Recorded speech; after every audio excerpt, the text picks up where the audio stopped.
अस्सलाम वालेकुम नाज़रीन, हम सरी पॉडकास्ट सीरीज़ में तव्हां सभिनि खे भलीकार। थींदो ईअं आहे त समाज में कुझु माण्हू पंहिंजे वक़्त खां तमामु घणो कमु करे वेंदा आहिनि ऐं उन्हनि खे असां वरी एप्रिशिएट करे न आहियूं सघंदा।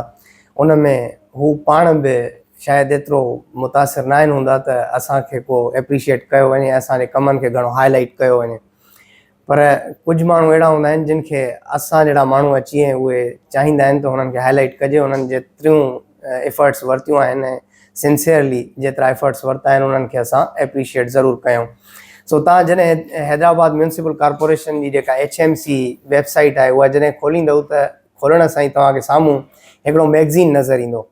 उन मैगज़ीन में तव्हां ॾिसंदव त जेके बि 2025 रिलेटेड जेके बि वर्क्स आहिनि उहे तमामु वर्क्स तव्हांखे उन मैगज़ीन में नज़र ईंदा ऐं विथ फैक्ट्स एंड फिगर्स। सो पाण अॼु हाज़िर थिया आहियूं मेयर हैदराबाद मोहतरम जनाब काशिफ़ शोरो साहिब सां। सो हुननि खां असां हैदराबाद जे डेवलपमेंट ऐं उन खां अलावा एडमिनिस्ट्रेटिव अफेयर्स जे बारे में गुफ़्तगू कंदासीं, हुननि खां पुछंदासीं ऐं हुननि जा विजन बि ॿुधंदासीं त रिगार्डिंग हैदराबाद हुननि जो कहिड़ो विजन आहे। जॾहिं खां उहे आया आहिनि त हैदराबाद हिकिड़ो इंटायरली डिफरेंट पर्सपेक्टिव हुनजो साम्हूं आयो आहे ऐं उहो तव्हां जेकॾहिं ॾिसंदव त ऑटोबान रोड जी शक्ल में बि तव्हांखे नज़र ईंदो। सो हाणे पाण जेको पहिरीं सुवालु कंदासीं काशिफ़ साहिब खां उहो इहो हूंदो त मेयर बणिजण खां पोइ हुननि जूं सभ खां पहिरीं जेके प्रायोरिटीज़ या हुननि जूं जेके अहम रहियूं आहिनि त उहे कहिड़ियूं आहिनि? बिस्मिल्लाहिर्रहमानिर्रहीम। तव्हांजी महिरबानी, तव्हां हिते तमामु अहम टॉपिक ते ॻाल्हाइण लाइ मौक़ो बि ॾिनो मूंखे। जीअं तव्हांखे ख़बर आहे हैदराबाद सेकंड लार्जेस्ट सिटी आहे कराची खां पोइ, हैदराबाद शहर सिंध जो। जंहिं तरीक़े सां हैदराबाद जी आबादी वधे पई त मूंखे जेकॾहिं फ्यूचर में हैदराबाद जी आबादी जेकी ॾिसणु अचे पई कम अज़ कम 50 लख जे लॻभॻि आबादी ॾिसणु अचे पई। ॿियो त हैदराबाद सां गॾोगॾु जेके शहर आहिनि, जीअं जामशोरो ज़िलो आहे, जामशोरे में जेकी घाटी आबादी वारो जेको हुनजो तालुको आहे उहो आहे तालुको कोटड़ी ऐं टाउन जामशोरो। ॿई हैदराबाद सां बिल्कुलु कंधी ते गॾोगॾु आहिनि। वरी असीं अचूं था त टंडो मोहम्मद ख़ान शहर बि 30 खां 40 मिंट जे फ़ासिले ते आहे। टंडोला यार, मीरपुर ख़ासि, मटियारी डिस्ट्रिक्ट। त इहे ज़िला रोज़ बरोज़ हैदराबाद जी सर्विसिस इस्तेमालु कनि था, चाहे एजुकेशन जे हवाले सां हुजे, चाहे हेल्थ जे हवाले सां हुजे, चाहे रोज़मर्रा जे कम जे हवाले सां हुजे। त हैदराबाद तमामु वॾो हिकिड़ो इंफ्रास्ट्रक्चर खपे हैदराबाद खे, जेको पब्लिक खे सहूलियतूं ॾियण लाइ।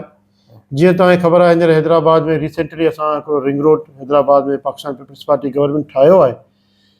उहो अलहमदिल्ला रिंग रोड कंप्लीट थियणु वञी रहियो आहे। उन रिंग रोड सां इहे जेके बि तव्हां मूं ज़िला ॿुधाया, इन सभिनी ज़िलनि खे न सिर्फ़ु पर पूरे हैदराबाद शहर खे इन सां फ़ाइदो थींदो ऐं उन पूरो शहर निकिरी ॿाहिरि ईंदो। छो त इहा हिकिड़ी नई एडिशन आहे। हिते पहिरीं इन जॻह ते पहिरीं रोड कोन हो, इन जॻह ते पहिरीं का बि शइ कोन हुई। हाणे नओं रोड ठहियो आहे त ज़ाहिर आहे इन नए रोड ते ट्रैफिक जेकी बि आहे पुराणे रोडनि तां नए रोड जी तरफ़ ईंदी त पुराणे रोडनि तां रश कुझु घटि बि ऐं वक़्त ऐं टाइम जी सेविंग थींदी, पैसे जी बचति थींदी। त अलहमदिल्ला इहे मेगा प्रोजेक्ट हैदराबाद जो रिंग रोड जो वॾो मेगा प्रोजेक्ट आहे। उन खां पोइ ॿियूं ब्रिजिस आहिनि जेके 6 खां 7 पुलनि जो कमु हले पियो नहरुनि जे मथां। उहे ब्रिजूं बि हिन शहर खे जीअं कनेक्ट थींदियूं, कंप्लीट थींदियूं त इन सां काफ़ी शयुनि में बचति थींदी। जेको माण्हू परे परे खां घुमी ईंदो उन खे मुफ़ासिलो घटिजी वेंदो। ॿियो वॾा मेगा प्रोजेक्ट जेको असांजी कोशिशि आहे त असीं जेकी असांजी कोटड़ी पुल आहे, असांजी पुराणी पुल आहे जेकी पाकिस्तान ठहण खां पहिरीं जी पुल आहे, उहा पंहिंजी हाणे जेकी उमिरि आहे गुज़ारे चुकी आहे। हाणे असांजी कोशिशि आहे त उते असीं हिकिड़ी नई पुल उन जे मथां तामीर करियूं, दरिया सिंधु दरिया जे मथां, जेकी कोटड़ी तालुके Jamshoro district, Thatta district, Karachi division, ॿिया जेके बि ज़िला आहिनि पूरे सिंध खे न पर पूरे पाकिस्तान ते जीअं बाईपास खां जेको गुज़रे थो, जेकॾहिं बाईपास ब्लॉक आहे त पोइ असांखे उहा पुल असांखे कम में ईंदी ऐं उहा पुल हिकिड़ो तमामु वॾो अहम रोल प्ले कंदी डेवलपमेंट में। अच्छा, रिंग रोड सां कनेक्ट कंदी उन सां। जी जी, हिन में तव्हां फ्लाईओवर्स जो ज़िक्र कयो। बेनज़ीर फ्लाईओवर जेको आहे उहो छो रुकियल आहे, हुनजो कमु अञा ताईं उहो कंप्लीट न थियो? बेनज़ीर फ्लाईओवर उन वक़्तु स्ट्रेंथ हींअर चेक कराई आहे, उन वक़्तु ही लिटिगेशन जे करे, इंक्रोचमेंट जे करे इहे शइ प्रोसेस कंप्लीट न थी सघियो ऐं अलहमदिल्ला हाणे स्ट्रेंथ उन चेक थी अची वई आहे। उन ॾींहुं मूं हफ़्तो खपे पहिरीं अॻु में मूं डिस्ट्रिक्ट इंतिज़ामिया जेकी बि ज़िले इंतिज़ामिया ऐं सूबाई इंतिज़ामिया जेके माण्हू मोकिलिया हुआ इंजीनियर वग़ैरह सभिनि सां गॾिजी करे असां विज़िट बि कयो। इनशाला मुंहिंजी कोशिशि हूंदी त हुनखे हिन साल न त अॻिए साल हुनखे 2027 ताईं कंप्लीट करायूं। ग्रेट। अच्छा, ॿियो इहो आहे त हैदराबाद जीअं तव्हां चओ त कराची खां पोइ सेकेंड लार्जेस्ट सिटी आहे सिंध जो। हाणे हैदराबाद ईअं ई हिस्टोरिकल पर्सपेक्टिव में बि ॾिसूं त तारीख़ी तौर ते बि वॾो जेको आहे त असां वटि रिच कल्चरल हेरिटेज आहे असां वटि। त तव्हां ॾिसंदव त हेरिटेज साइट्स हैदराबाद में तमामु घणियूं आहिनि। जेके सकाफ़ती मर्कज़ आहिनि, सकाफ़ती साइट्स आहिनि, उहे ज़बून हालत में आहिनि। पके किले खे तव्हां ॾिसो, ॿियूं अलाए केतिरियूं साइट्स आहिनि जेके अनडिस्कवर्ड आहिनि। उन्हनि जे लाइ तव्हांजो छा विजन आहे? ॾिसो, सिंध गवर्नमेंट जो तमामु बहितरीनु कमु आहिनि। लास्ट टाइम असांजी साईं मिनिस्टर साहिब सां मुलाक़ात बि थी, ज़ुल्फ़कार शाह साहब। हा, ज़ुल्फ़कार शाह साहिब सां, ऐं उन तमामु सुठा कमु कया आहिनि हिते हैदराबाद में। पके किले ते कमु हली रहियो आहे चारो तरफ़ उनजो। अहिड़ी जेके हेरिटेज साइट आहिनि उन्हनि ते कमु हली रहियो आहे ऐं हू बहितर तरीक़े सां कमु करे रहियो आहे, पूरी सिंध में कमु करे रहियो आहे। इन सां तमामु बहितरी आई आहे पहिरीं खां निस्बत में। हींअर तमामु बहितरी, हर रोज़ु हिकिड़ी नई शइ उन्हनि जे तरफ़ां हिकिड़ी एड थिए पई अलहमदिल्ला। त अहिड़ी तरह त तव्हां हैदराबाद में ॿिया बि तरक़ियाती कम, फिल्टर प्लान जा कम थी रहिया आहिनि। 2 नवां फिल्टर प्लान एड थियण वञी रहिया आहिनि। 2 फिल्टर प्लान लतीफ़ाबाद में असां ठाहिया आहिनि, जंहिंमें हिकिड़ो चेयरमैन साहिबु आयो, इफ़्तिताह कयो। ॿियो 4 नंबर जो कमु हली रहियो आहे। 4 नंबर फिल्टर प्लान लाइ असीं दरिया जे मथां अप स्ट्रीम पाणी लाइन खणी अची रहिया आहियूं। उन में पाइप बि लही वियो आहे। 2 फिल्टर प्लान खानपोटा में, मिसरी शेख में 2 फिल्टर प्लान नवां एड थियण वञी, त 4 फिल्टर प्लान थी विया। रिंग रोड जा प्रोजेक्ट थी विया, ब्रिजनि जा प्रोजेक्ट थी विया। ऑटोबान रोड तव्हां ॾिठो त उहो थी वियो। ऑटोबान रोड ते ऑटोबान रोड ते 3 असांजूं ब्रिजूं ठही रहियूं आहिनि। उहे रिंग रोड जो अब्दुल सत्तार जी रोड जेको कंप्लीट थियण वञी रहियो आहे, उन ते फ्लाईओवर ठहे पई, जेकी 3 नंबर तलाउ तां वटां आहे। पार्क में असां हसन अली आफ़ंदी पार्क असां ठाहियो आहे। उन में अलहमदिल्ला 5 खां 10 हज़ार असां अर्बन प्लांटेशन कई आहे। लाइब्रेरी उन में ठाही आहे। 2 ट्रैक आहिनि, CCTV कैमरा, सिक्योरिटी कैमरा आहे, पार्किंग आहे। त उन खां पोइ असां न्याज़ स्टेडियम खे बहाली करे खणी वापसि अची रहिया। असांजी कोशिशि आहे त असां हिते मैचिस करायूं। PCB सां असांजो हींअर रिसेंटली मीटिंग बि थी आहे। उन सां CM साहिबु उन सां मीटिंग कई, मिनिस्टर जाम साहिबु उन्हनि सां मीटिंग कई आहे। त तमामु वॾा मेगा प्रोजेक्ट आहिनि जेके हैदराबाद में अची रहिया आहिनि।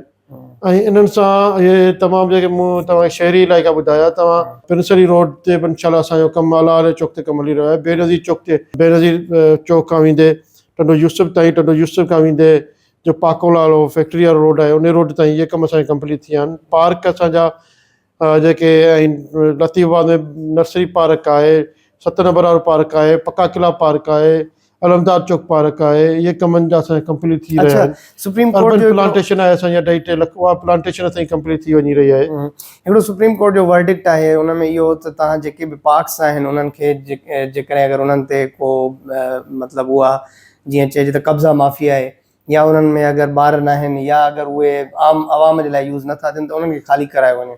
त अहिड़ो को पार्क तव्हांखे हैदराबाद में नज़र आयो आहे जंहिं ते हिकिड़ो कब्ज़ो हुजे ऐं उहो को ख़ाली न कंदो हुजे, को मतिलबु हिकिड़ो प्रेशर ग्रुप हुजे? अञा अहिड़ी का बि कंप्लेन कोन्हे। अच्छा, मतिलबु जीअं पार्क, हाणे तव्हां हसन अली आफ़ंदी जी ॻाल्हि कई, त इन पार्क में तव्हां लाइब्रेरी जी ॻाल्हि कई, उहा लाइब्रेरी अहिड़ी फंक्शनल अञा कोन थी आहे। उहा लाइब्रेरी जो अञा कमु 2-3 चकर कोशिशि कई आहे त उनखे फंक्शनल करे अचूं, पर कुझु हुते शयूं आहिनि जेके डेवलपमेंट जी साइड खां असांखे करणियूं आहिनि, उहे कुझु फाइनेंशियली आहे प्रॉब्लम्स आहिनि, जंहिंजे करे उहे थियनि कोन पियूं। पर इंशाल्लाह असांजी कोशिशि आहे हिन 2-3 मंथ में थी वञे। सही। अच्छा, कल्ह हिन फेब में जेको आहे त डॉन हिकिड़ी रिपोर्ट छाया कई, उन में हुननि लिखियो त हैदराबाद जे लाइ म्यूनिसिपल कॉर्पोरेशन जे लाइ 5.2 बिलियन मुख़्तस थिया आहिनि। हाणे इहो जेको आहे त आवाम इन्हनि खे कीअं जेको आहे त ॾिसी सघे, इन्हनि ताईं आवाम जी कीअं पहुच हुजे त हू इन अंगनि अखरनि ताईं पहुचे? ॾिसो, असां हमेशह जेके डेवलपमेंट साइड कमु कया हुजनि, जेके बि कमु कया आहिनि, उहे अलहमदिल्ला आवाम जी भलाई लाइ कमु कया आहिनि। ऐं उन्हनि खां उन कमनि मां आवाम खे फ़ाइदो मिली रहियो आहे। जेके बि रोड रस्ता, जेके बि सीवरेज जा नाला, जेके बि शयूं ठाहियूं, पार्क वग़ैरह, सभिनि मां आवाम खे फ़ाइदो मिली रहियो आहे। आवाम जो यकीन पीपल्स पार्टी ते आहे। आवाम पाकिस्तान पीपल्स पार्टी खे वोट ॾिनो आहे ऐं आवाम चङी तरह वाक़िफ़ु आहे त हीअ भलाई जा कम पाकिस्तान पीपल्स पार्टी करे सघे थी।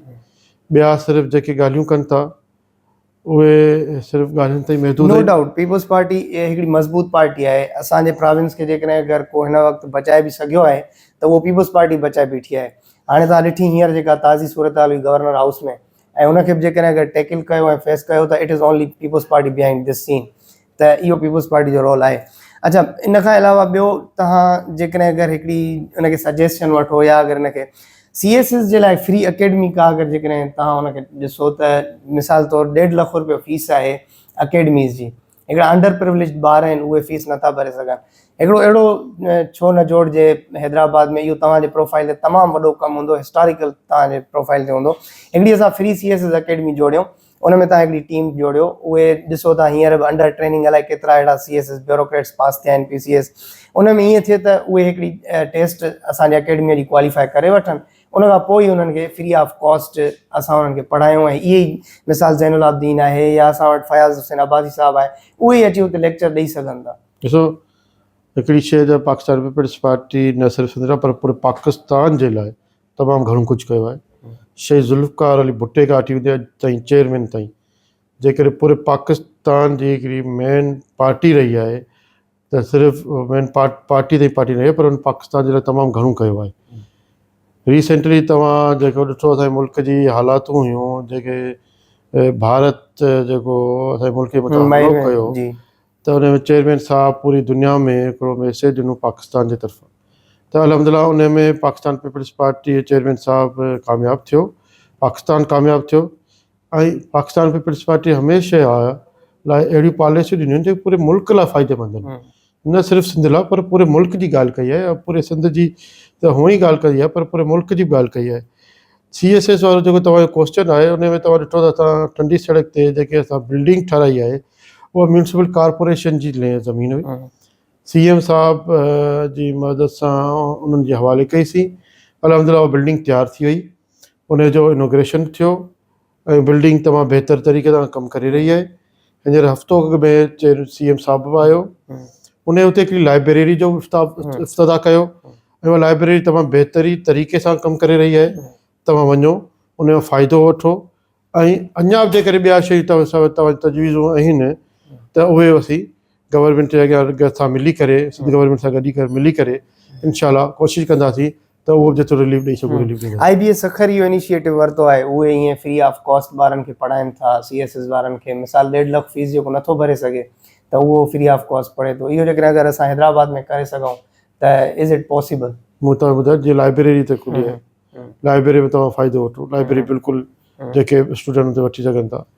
त असीं कोशिशि कंदा आहियूं न वधि खां वधि हिनखे बहितर करियूं, जंहिंसां जेके CSS जा स्टूडेंट आहिनि उन्हनि खे फ़ाइदो थिए, ग़रीब माण्हू खे फ़ाइदो थिए। अच्छा, आख़िरी सवाल तरफ़ वधण खां पहिरीं हिकिड़ो ॿियो सुवाल, उहो ईअं सम्झो त ज़ाती थी वञे या उनखे कीअं बि वठो, तव्हांखे तनक़ीद फेस करणी पवंदी आहे? मतिलबु तनक़ीद खे ॾिसंदा आहियो या कीअं था उनखे ॾिसो, उनखे कीअं फेस कंदा आहियो? ॾिसो, तनक़ीद खां बग़ैर सियासत नामुकमल आहे मुंहिंजे ख़्याल में। ऐं तनक़ीद थियणु घुरिजे, जाइज़ तनक़ीद थियणु घुरिजे, इन में को शक न आहे। कुझु माण्हू अहिड़ा हूंदा आहिनि जेके पंहिंजो ज़ाती मुफ़ाद, पंहिंजी ज़ाती रंजिश खणी अची करे हिनखे प्रोजेक्ट ते बीह रहंदा आहिनि, पर उनखे आवाम सम्झी सघे थी त तनक़ीद ज़रूरु थियणु घुरिजे। तनक़ीद सां ई असीं कमु करे सघंदासीं, बहितर तरीक़े सां करे सघंदासीं। त असांजी इहा कोशिशि हूंदी आहे त तनक़ीद जेकी थिए थी असीं उनखे ॿुधूं, ॿुधी करे ऐं उन शइ खे जेकॾहिं उन में का असांजी शइ में का खामी आहे त उनखे दुरुस्त करियूं, दुरुस्त करे अहिड़ी तरह सां पेश करियूं जंहिंसां आवाम खे फ़ाइदो थिए। मे बि किथे किथे कॾहिं हूंदो आहे को ठेकेदार जे तरफ़ां का ग़लती कई वेंदी आहे, किथे का कमु सही न कयो वेंदो आहे, उते जेकॾहिं का जाइज़ शइ थिए थी त आउं पाण वेंदो आहियां उते बहितर तरीक़े सां करण जी कोशिशि कयां। सही। अच्छा, औरतुनि जे हवाले सां तव्हांजो को अहिड़ो विज़न हुजे औरतुनि जे असां वटि जेको विमेन एम्प्लॉयमेंट या विमेन एम्पावरमेंट जे हवाले सां को तव्हांजो विज़न हुजे? पाकिस्तान पीपल्स पार्टी मोहतरमा शहीद बेनज़ीर भुट्टो जी पार्टी आहे। औरतुनि जे लाइ मुंहिंजे ख़्याल में पूरी दुनिया में जेकॾहिं कंहिं कमु कयो आहे त पाकिस्तान पीपल्स पार्टी खां वधीक कंहिं कमु कोन कयो आहे। मालिकाना हक़ूक़ हुजनि, तव्हांखे ख़बर असां वटि असांजे समाज में औरत खे कार्ड कोन ठारायो वेंदो, पर चेयरमैन साहब जेके मालिकाना हक़ूक़ ॾिना हुआ औरत खे। इन सां औरत न सिर्फ़ु मालिक थी, वारिस थी पंहिंजी शइ जी। ऐं जंहिंसां मुंहिंजे ख़्याल में लखें औरतुनि खे कार्ड ठही मिलियो।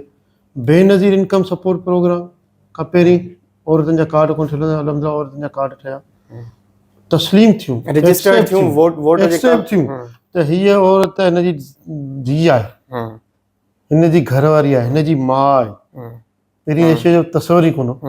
ठीकु आहे, 33% नुमाइंदगी पाकिस्तान पीपल्स पार्टी जे वारनि ताईं विमेन खे आहे। ठीकु आहे, असांजूं केतिरियूं औरतूं जेके पार्लियामेंट में कमु करे रहियूं आहिनि, औरतुनि जी भलाईअ लाइ कमु करे रहियूं आहिनि, त तव्हां पाकिस्तान पीपल्स पार्टी जेको औरतुनि खे इस्लाम मक़ाम ॾिनो आहे उहो तमामु वॾो मक़ाम आहे। पर पाकिस्तान पीपल्स पार्टी अलहमदिल्ला असांजी सियासत में, असांजे मुआशिरे में तमामु औरतुनि खे तमामु घणो अहम रखियो आहे ऐं उन में तमामु जेके वॾा वॾा कम असांजा औरतूं करे रहियूं आहिनि ऐं हर तबिके मां पाकिस्तान पीपल्स पार्टीअ जेके बि औरतूं आहिनि उहे खणी पार्लियामेंट ताईं पहुचायूं। बिल्कुलु बिल्कुलु, हुनमें जेकॾहिं कराए त। अच्छा, बसि हाणे आख़िरी हिकिड़ो सुवालु तव्हां कंदासीं त यूथ खे तव्हांजो कहिड़ो पैगाम हूंदो जेके अपॉलिटिकल आहिनि, माना हू गैर सियासी आहिनि? ॾिसो, यूथ जो तमामु अहम रोल आहे। हर मुल्क जी तरक़ी में यूथ जो तमामु घणो रोल हूंदो आहे, नौजवाननि जो ख़ासि तौर ते। असीं पुराणनि जेके सीनियर माण्हू हूंदा आहिनि उन्हनि में तजुर्बो वठंदा आहियूं, एक्सपीरियंस वठंदा आहियूं, उन्हनि जी सलाह ॿुधंदा आहियूं, मशवरा ॿुधंदा आहियूं। यूथ पंहिंजी एनर्जी सां उहे कमु करण जी कोशिशि कंदी आहे, मुकमल करण जी कोशिशि कंदी आहे। त आउं पहिरीं त यूथ खे चवंदो तालीम जे तरफ़ तमामु घणो ध्यानु ॾियो, तालीम पंहिंजी मुकमल करियो। तालीम सां गॾु तजुर्बो बि ज़रूरी आहे। पाकिस्तान पीपल्स पार्टी शहीद ज़ुल्फ़िकार भुट्टो टेक्निकल कॉलेज ठाहिया, उन्हनि मां टेक्निकल सर्टिफिकेट वठो, टेक्निकल उते कमु करियो हुते ऐं वञी करे दुनिया में पंहिंजो नालो रोशन करियो, मुल्क जो नालो रोशन करियो। सियासत में अचो, सियासत हिकिड़ी इबादत आहे। अगरि तव्हां इबादत सम्झी करे, ख़िदमत सम्झी करे तव्हां ख़िदमत करियो था त इहा हिकिड़ी इबादत आहे। तव्हां सोचो जेतिरा असीं रोड रस्ता ठाहियूं पिया, जेकॾहिं पाणी सही तरह सां माण्हुनि खे ॾेई था वञूं, जेकॾहिं असां हॉस्पिटलुनि खे बहितर जेके में सही तरह इलाजु थिए पियो माण्हू जो, त इहा हिकिड़ी इबादत में शामिलु थिए थो। पर जेकॾहिं हुते का कोताही थिए थी त पोइ तव्हां लाइ सज़ा जज़ा आहे, सियासत में ई मुमकिन आहे, सियासत बहितर अमल आहे। एग्ज़ैक्टली।